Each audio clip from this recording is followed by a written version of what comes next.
días, profesor. Buen día. Bueno, creo que ya estamos más o menos en condiciones. Nos faltan unos poquitos todavía. Bueno, 2 minutos más y largamos. Buen día, profesor. ¿Qué tal? Buen día. Bien. Me alegro.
Bueno, arrancamos entonces donde nos hayamos quedado el otro día.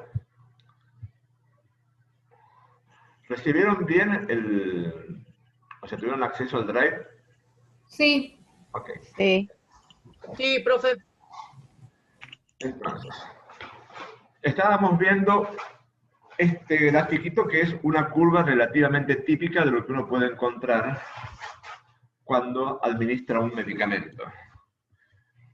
Se estaba explicando que esto nos servía para hacer una cantidad de inferencias importantes. La línea esta de puntitos que se ve acá, que estoy marcando con el cursor, corresponde a la mínima concentración del medicamento que va a generar el efecto, o sea, es el comienzo de lo que vamos a poder ver como acción. Esto lo que intentaba señalar es que, por ejemplo, en este momento, les recuerdo que la escala de la X, o sea, la abscisa, es una escala de tiempo, donde estoy poniendo el cursor en este momento, que corresponde a esta magnitud de concentración. Yo tengo ya la droga en la sangre, o sea, puedo medir incluso la concentración, pero no tengo efecto todavía. ¿Por qué? Porque no alcancé la cantidad mínima que me hace falta, que es la que estaba marcada por la línea de puntos. En el momento que la concentración subió lo suficiente como para llegar a ese valor, empieza a tener efecto, y todos estos valores de concentración que estoy marcando ahora corresponden a momentos en los que tengo efecto, y ese efecto va a ser distinto. Cuanto más grande la concentración, o sea, a medida que va subiendo, el efecto va a ir aumentando también, y a medida que va bajando, el efecto va a ir disminuyendo. Son todos momentos de efecto, pero efectos en cantidad distintos, en magnitud distintos. En el momento que la concentración vuelve a pasar por el mismo valor, pero ahora bajando, de ahí en adelante, sigo teniendo todavía droga en la sangre, pero el efecto no lo voy a ver porque se me cayó la concentración por abajo del mínimo que hace falta para que lo pueda detectar. O sea, entre este punto, que correspondía a cuando alcanzó lo mínimo, y este punto que correspondía a cuando se cayó por abajo de lo mínimo, es donde yo tengo el efecto que el paciente va a presentar. Ellos van a estar determinando cuánto tiempo dura el efecto. Antes no lo tengo, después tampoco lo voy a tener. En esta curva veo también que la subida alcanza un determinado valor y después de ahí en adelante sigue bajando. Lo que está mostrando ese valor que se denomina el pico plasmático o concentración máxima, y que yo puedo definir por un valor de concentración y por un valor de tiempo. O sea, son las dos variables que me van a estar midiendo en las características del pico. Yo tengo un proceso de entrada y un proceso de salida, que desde el principio se están produciendo. el hecho de que la curva esté aumentando, o sea, que los valores sean crecientes, lo que me está indicando es que es más lo que entra que lo que sale. En tanto que en la fase en la cual yo veo que el valor en la sangre está bajando, lo que me está indicando es que es más lo que sale que lo que entra. No que no haya salida o que no haya entrada en alguna de ellas. Son procesos simultáneos, las dos cosas se están produciendo. Lo que cambia es en proporción cuánto es uno con respecto al otro.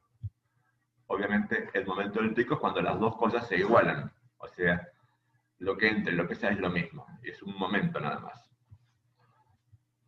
Por acá arriba, que no está dibujado, yo podría tener otra línea de puntos que corresponde al nivel mínimo para generar efectos tóxicos. Habitualmente las drogas, uno sabe que siempre tienen efectos adversos, que pueden tener que ver con la misma acción terapéutica o con alguna otra cosa. Obviamente, si tengo mucho efecto adverso a la misma dosis que produce el efecto terapéutico, no se puede utilizar. O sea, no es un medicamento apto para uso humano. Pero si están suficientemente separados, eso me permite encontrar la chance de emplearlo terapéuticamente. La diferencia entre la concentración terapéutica y la concentración tóxica me define lo que se llama el rango terapéutico, entre cuánto y cuánto yo puedo utilizar el medicamento sin correr serios riesgos. Riesgo va a haber siempre, pero la probabilidad es muy distinta. Profesor, ¿el tiempo del MET se refiere a la dosificación? Eso es lo que va a determinar la dosificación. Vos tenés que usar una dosis que te garantice que vayas a alcanzar esta concentración. Como un antibiótico cada 8 horas que se da. Esas 8 horas es ese tiempo del MEC. Sí, el MEC, te insisto, no es un tiempo, el MEC es la concentración. MEC quiere decir concentración efectiva mínima, es la concentración mínima a partir de la cual tenés efecto. Bueno, pero desde ese punto hasta el otro punto, donde sube y baja, Desde ese tiempo. hasta el otro punto es la duración de la eficacia, que va a depender para cada tipo de drogas del tipo de efecto que tienen. En principio, con un antibiótico vos sabés que hasta el intervalo siguiente de administración tenés suficiente efecto, que puede no ser que tenga concentración alta. Eso, si te fijas acá, en el texto que aparece al costadito, dice si hay buena correlación entre concentración y efecto.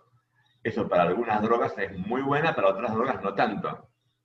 Por ejemplo, el antibiótico que mató bacterias, en definitiva lo que estás buscando con un antibiótico es matar bacterias, lo que vas a dar como efecto es no solamente, digamos, que esté presente el antibiótico en la cantidad que mata a las bacterias, sino además cuánto tiempo va a tardar las bacterias en recuperar las que se murieron. Es más complicado, digamos, para los quimioterápicos o los antibióticos. O sea, no tiene una buena correlación. La definitiva, digamos, esto va a determinar cuánto va a durar lo que vas a estar viendo. Y si el efecto te hace falta que dure más tiempo, en qué momento tenés que darle la siguiente dosis. Si esto fuera, por ejemplo, un medicamento para la presión arterial, que es una enfermedad crónica, el hecho de que cuando se te cae por abajo esta concentración, el efecto desaparece, significa que antes de llegar acá tenés que darle la siguiente dosis para mantener el efecto. Ah, ¿Sí se entiende lo que digo? bueno. Ok. Sí. Bien. Hay gente que se olvida la pastilla y la toma después, y entonces eso ya se perdió. En principio, eso es una cosa inapropiada porque está aumentando el riesgo de que en el ratito que no tomó lo que tenía que tomar, tenga algún problema. Ah, mira. ¿Sí? Importante. Bien. Entonces, estas curvas concentración-tiempo tienen una serie de características. Denme un segundo que pongo el agua en el té y sigo. Muy bien.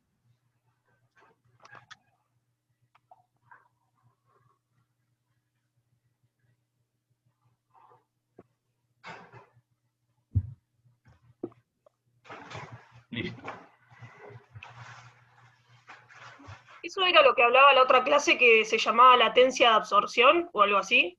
No, la latencia de absorción era el tiempito este que hay acá, donde tengo la punta del cursor ahora, es el momento en el que tomó, en este caso, un comprimido o lo que fuere, digamos, de esta droga. Es el cero, el punto de partida. Se mide a partir de ahí. Si se fijan, hay un pequeño espacio de tiempo, esto que estoy marcando con el cursor ahora, en el cual ya tomó el comprimido, pero todavía no tengo droga en la sangre.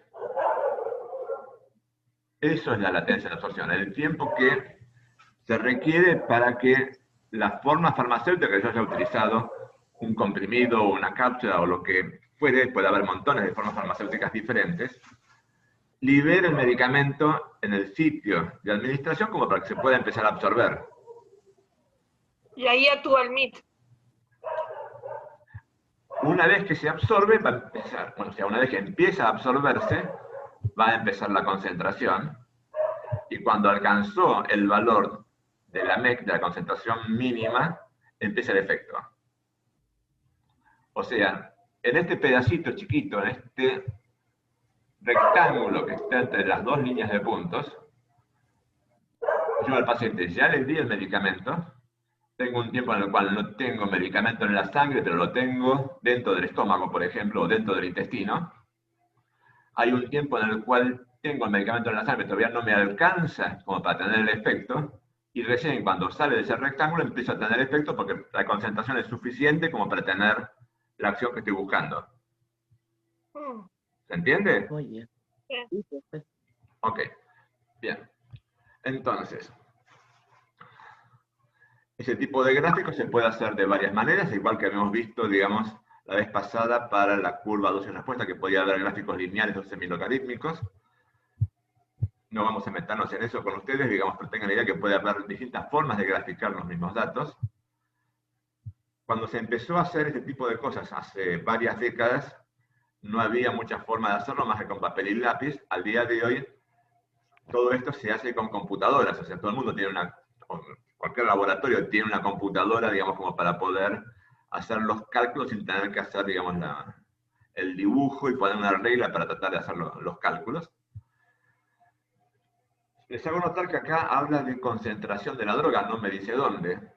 Yo puedo medir la concentración en muchos lugares diferentes. La enorme mayoría de las veces lo que se mide es en la sangre, o sea, en el plasma o en el suero, o en la sangre entera, dependiendo de qué esté midiendo. Pero podría estar midiendo la concentración en la orina, o podría estar midiendo la concentración en un tejido. Lo que pasa es que en general esas muestras son mucho más difíciles y en algunos casos no se pueden obtener. Pero para algunas cosas puede ser alguna otra cosa que no sea sangre. Y por otro lado, el tipo de gráfico que van a obtener va a depender de un montón de propiedades farmacocinéticas. O sea, no siempre es tan igualita a la curva típica que pusimos recién. Y no es lo mismo si le dieron un comprimido o si le dieron, por ejemplo, una inyección intravenosa, donde ya de entrada se mueve toda la droga en la sangre. O sea, hay formas distintas de esas curvas de acuerdo a la vía de administración, al tipo de preparado, como dice acá, obviamente a la escala que están utilizando, y a las características cinéticas de la droga. Por eso estas curvas se emplean mucho para analizar justamente eso, la cinética de las drogas. En farmacocinética, entonces dijimos que había una cantidad de procesos que íbamos a analizar. Lo que estábamos hablando recién, hasta recién, era la administración, que dijimos que no es en sí mismo un proceso cinético, pero va a determinar todo lo que viene a continuación. Todo lo que viene a continuación en la lista son justamente procesos de farmacocinética.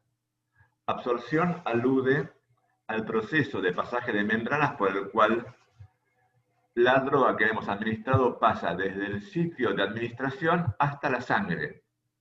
O sea, la absorción termina en el momento en que la droga llegó a la sangre. La distribución alude al proceso por el cual esa droga desde la sangre accede a los diferentes tejidos. Esto tiene varios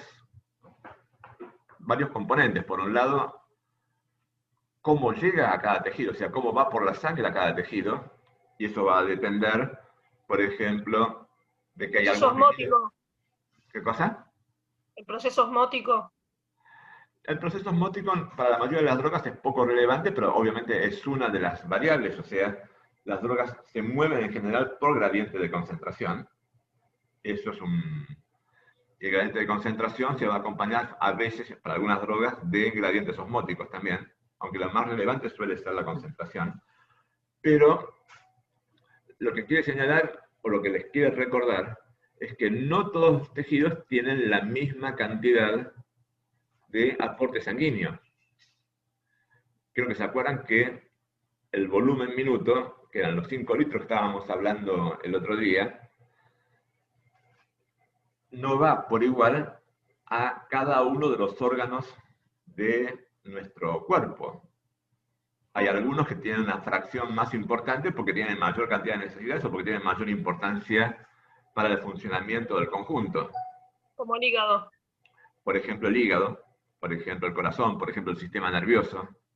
En cambio, la cantidad que le va a estar llegando al pie, siendo importante, digamos, es muchísimo menor. Por otro lado, es relevante, de acuerdo a las propiedades físico-químicas de la droga, si puede ir en solución o necesita ir unida, por ejemplo, a las proteínas de la sangre. ¿Se acuerdan que en la sangre había proteínas? ¿Cuál era la más abundante? Albúmina. La albúmina. Para muchas drogas, una parte muy grande de lo que va por la sangre en realidad no va disuelta en el agua de la sangre, sino que va unida a la albúmina. Y eso depende de su solubilidad. Por otro lado, dentro de la idea esta de distribución, además de la cantidad de sangre que le llega a cada órgano, hay un segundo tipo de propiedad muy relevante que es el tipo de endotelio que tienen los distintos tipos de órganos. ¿Qué era eso del endotelio? Claro. Las capas la capa de la membrana, la capa que tiene, por ejemplo, el intestino, que tiene 3 capas, el estómago tiene 3 capas. Ese es el endotelio. Cuando estamos hablando del endotelio, estamos hablando básicamente del endotelio de los vasos. Los vasos, claro. Bueno, ¿qué es el endotelio de los vasos?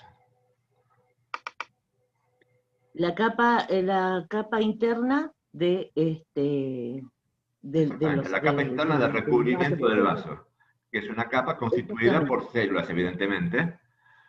Esas células están una al lado de la otra, como si fuera, qué sé yo, las baldosas de un piso. Y ¿Sí? son la de las arterias, la de las venas y la de los capilares. Exactamente. Hay la parte importante, que probablemente han estudiado en algún momento en histología o en biología, no sé exactamente, digamos, cómo lo tienen distribuido en la carrera, es que la unión entre una célula con la célula que está al lado puede ser de distintos tipos. Y eso, ¿se fijaron que hay muchas veredas diferentes? Digamos, hablemos de veredas que están bien hechas, digamos, o sea, no hablemos de las veredas rotas, digamos, pero vieron que hay algunas que tienen una baldosa bien pegada a la de al lado, no queda prácticamente nada de espacio en el medio. En cambio, hay otras veredas que a lo mejor tienen como si fueran adoquines, digamos, con un espacio grande entre uno y otro. ¿Se fijaron eso? O sea, Sí. yo puedo tener una superficie, digamos, donde cada uno de los índices está muy fuertemente pegado al de al lado y no me queda nada de espacio, o puedo tener unidades, digamos, que están, digamos, con algún tipo de solución de continuidad entre una y la otra. Bueno, algo muy parecido pasa en el endotelio. Yo puedo tener las células endoteliales unidas por uniones estrechas a la de al lado, con lo cual no me queda nada de espacio entre una y la otra, y por lo tanto, si algo está pasando por el interior de ese vaso, la única forma que tiene de salir del vaso es meterse en las células y atravesarlas, en tanto que otros tejidos tienen, entre una estructura endotelial y la de al lado, soluciones de continuidad, distintos tipos de uniones que no son tan unidas, por decirlo de alguna manera, o sea, que dejan espacios donde pueda haber pasaje. Ese tipo de estructuras es mucho más permeable, dejas pasar cosas entre las células. ¿Sí se entiende lo que estoy diciendo? Sí. La permeabilidad del endotelio vascular, que depende de muchas más cosas, no meramente de las uniones, pero que fundamentalmente depende del tipo de uniones que tienen las células endoteliales entre sí, va a determinar que en distintos órganos algunas cosas pasen más fácilmente hacia afuera del vaso que en otras. En particular, hay algunas estructuras que tienen muy poca capacidad de dejar pasar las cosas porque están armadas por uniones estrechas en toda o la mayor parte de su superficie. Ese tipo de estructuras es lo que llamamos una barrera. El concepto de barrera alude básicamente a la generación de permeabilidades selectivas a partir de las características funcionales que tiene ese endotelio. Insisto, no es solamente el endotelio, pero es el principal determinante de esa permeabilidad selectiva. Seguramente escucharon hablar de la barrera hematoencefálica. Sí, ¿Qué era eso? la barrera hematoencefálica.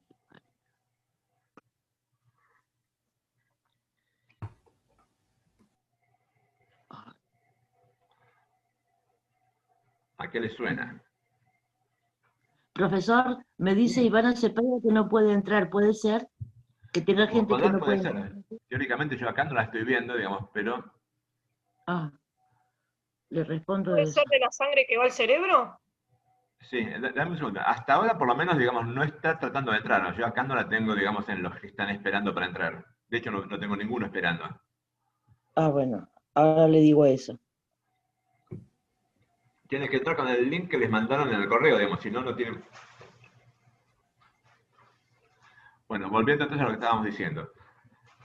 La sangre que va al cerebro, como decía recién la compañera, va dentro del vaso y cuando llega al cerebro, por ejemplo, se va a encontrar que esos vasos cerebrales le están poniendo una dificultad para salir, digamos, lo que está ahí adentro, porque no lo dejan pasar. ¿Por qué no lo dejan pasar? Bueno, que esto me diera bolilla. Bien. ¿Ven el dibujo en la pantalla? Sí. Sí. Esto que está acá arriba,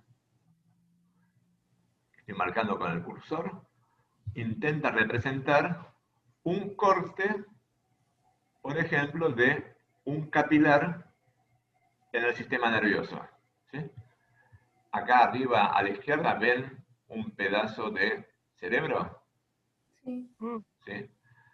Esto que está puesto acá intenta hacer un pedacito de, por ejemplo, este pedacito que está acá en el cerebro. O sea, insisto, esto es un dibujo, está armado para ser didáctico. Tómenlo, digamos, con un poquito, digamos, de benevolencia. Sí. ¿Sí? Esto es un vaso sanguíneo Perdón. cortado.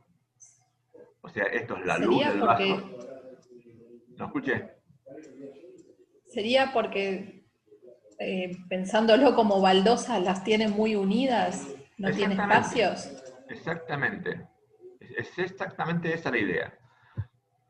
Este vaso que está acá cortado, acá abajo se los muestran más agrandado todavía. ¿Sí? Sí. Esto que era la luz es esto que está acá. Esto es la luz del capilar. Y se ve de colorcito colorado para dar la idea de que esto está lleno de sangre. O sea, intenta mostrar que esto es sangre. Sí. Esto, todo este pedazo que estoy poniendo acá, es un pedazo de una de las células del endotelio de ese capilar. Y esto que estoy marcando ahora es un pedacito de otra célula endotelial, la que está al lado. Si lo quieren llevar a la imagen de la vereda, esto es un pedazo de una baldosa y este es el pedazo de la baldosa que está al lado. ¿De acuerdo? Y obviamente la baldosa es mucho más grande, digamos, o sea, sigue para arriba las dos. Esto que está marcándose acá, lo que estoy marcando con el cursor, es el punto de contacto de una célula endotelial con la célula endotelial de al lado.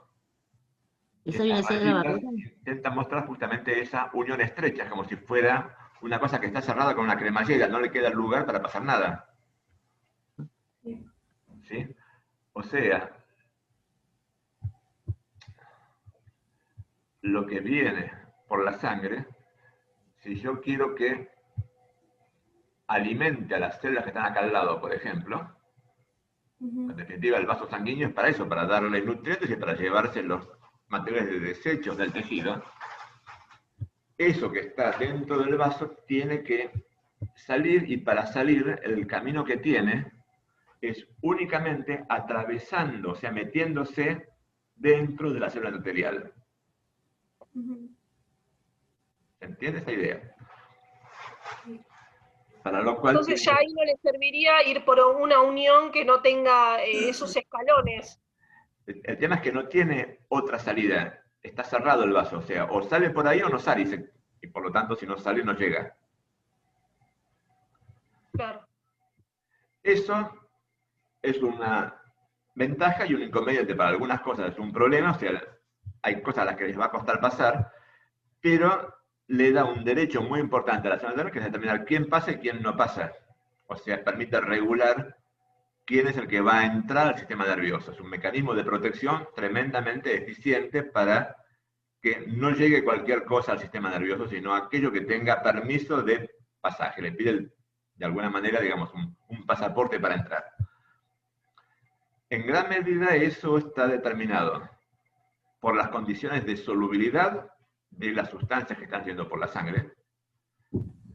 El primer paso que tendría que pasar es lo que estoy tocando ahora, que es todo este borde. ¿Qué será este borde? El endotelio. Sí. Todo esto es el endotelio. Dentro de ese endotelio, esto que estoy marcando con el cursor, ¿qué cosa es?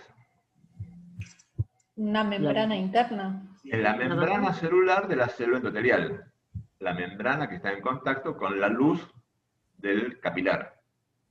¿De acuerdo? Sí, profe. Y por supuesto, esta que está acá es también la membrana celular, pero en este caso vemos la que está en contacto con el tejido.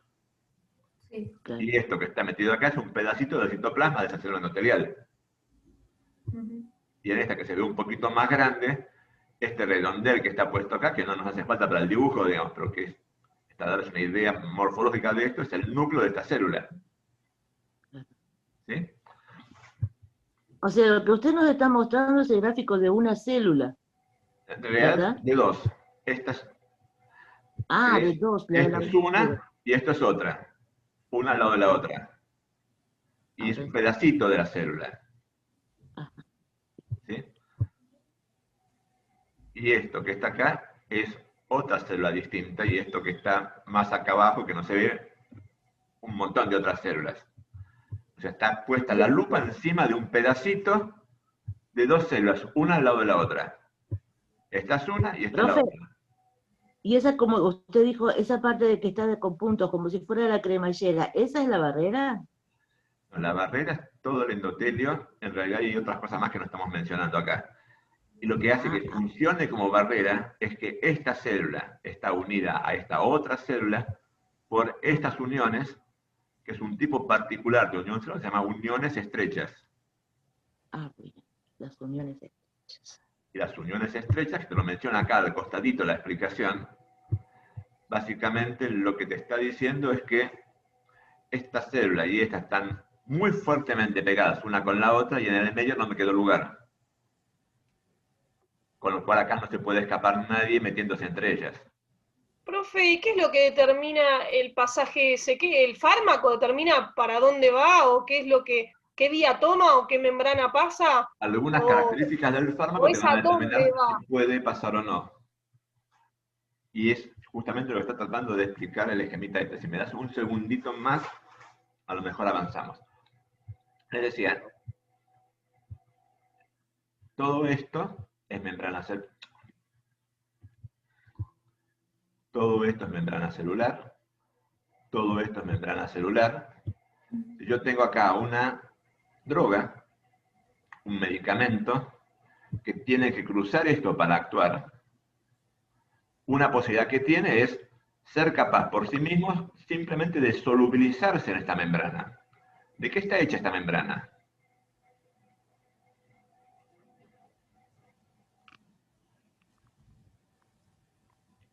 De lípidos. Esencialmente es una membrana fosfolipídica, como han estudiado en algún momento.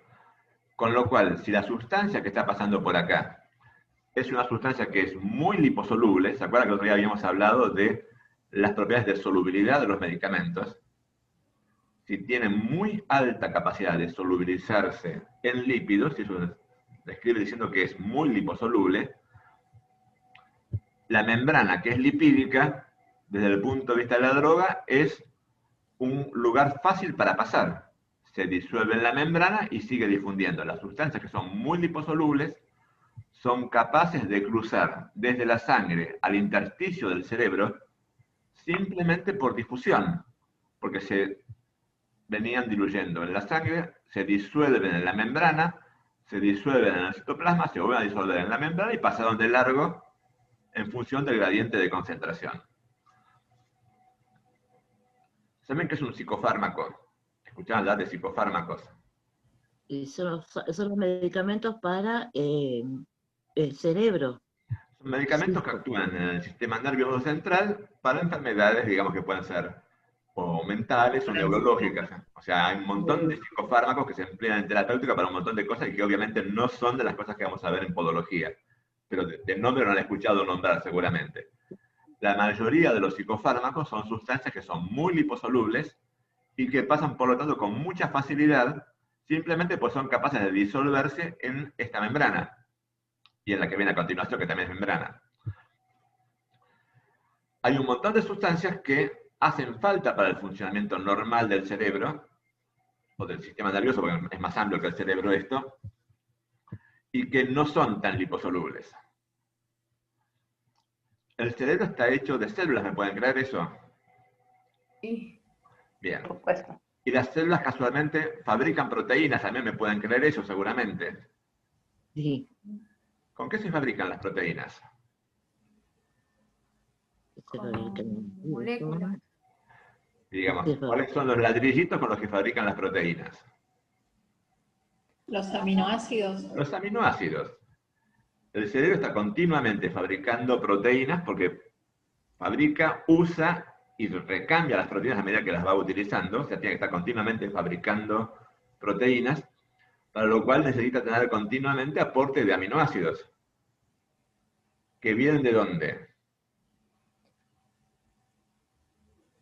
De la, Sangre. Que vienen de la sangre. ¿Y a la sangre de dónde les llegaron? De los alimentos. De la comida, Por de la ejemplo, del bife de alimentación. chorizo, del asado que en alguna época hemos comido, o de lo que tengan ganas de imaginarse. Bueno, esos aminoácidos que están entrando por la sangre, para que el cerebro los pueda utilizar para fabricar sus proteínas, tienen que llegar a este lugar. Pero los aminoácidos son moléculas polares, no son moléculas liposolubles. O sea, no pueden usar el camino que yo les mencionaba recién, de meramente disolverse en la membrana y cruzar por su gradiente de concentración. Hace falta alguien que le abra la puerta. Sí. O sea, hace falta alguien que les haga el trabajo ese de cruzar la membrana que él solo no puede hacer. Es, por ejemplo, Es muy este que aparece acá en grande. el medio. Eso se llaman transportadores. Transportadores son moléculas, o a veces complejos de moléculas, que lo que hacen es tomar una sustancia de un lado de la membrana, por ejemplo, en este caso, desde la luz del vaso, y mandarlas a través de la célula hasta el otro lado. Es una especie de escalera mecánica, digamos, que les hace el trabajo que solito no puede hacer. Y ahí vienen las proteínas. Y una vez que lo dejó del otro lado, la célula cerebral lo usará para lo que le haga falta. Hay algunos medicamentos que se parecen, por ejemplo, a aminoácidos, por ejemplo, algunos que se emplean en la enfermedad de Parkinson, que usan este tipo de mecanismo. Estos transportadores son para sustancias que el sistema nervioso, en este caso estamos en la hematoencefálica, usa regularmente para sus actividades metabólicas. Y hay transportadores de entrada y también hay transportadores de salida para sacarme de encima las cosas que son desechos, pero que solitas no pueden salir. Claro. ¿Sí? O sea, en definitiva, esta barrera tiene un montón de mecanismos por el cual no cualquier cosa que está llegando va a entrar, ni